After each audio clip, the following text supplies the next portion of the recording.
why can't you just listen to the Australian people, pull back on the immigration, let us catch up on the services that we need? You can't even get doctors out to rural and regional areas. The health services are pathetic.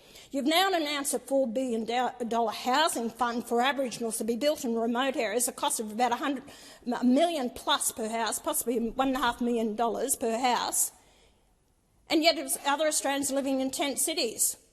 And yet you're promoting and giving them a reason to go and live in remote areas. No hope of employment, no hope of the real services, which is going to cost the taxpayers more monies to actually send people out there.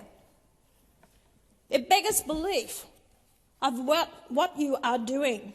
I don't know who your masters are, but it's certainly not the Australian people we are their servants, and we should be listening to them. But you've turned a deaf ear to the Australian people with regards to this.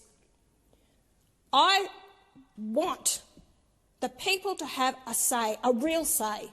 There should be a debate. There's never been a real debate about this. You've never explained to the Australian people why we should have high immigration. You can't even explain that. You don't want to, because you can't. You're incompetent. Explain to them why you're bringing so many people into the country. Maybe they might agree with you if you can explain it, but I doubt if you ever can. It doesn't make sense to me.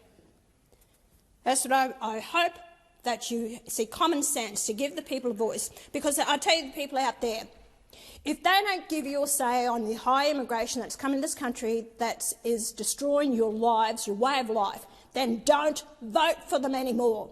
Change your vote. Send a clear message. They don't deserve your respect because they're not listening to you. They don't respect you. You are the Australian people. You have the power in your hands at the next ballot box. At the next federal election, make your vote count.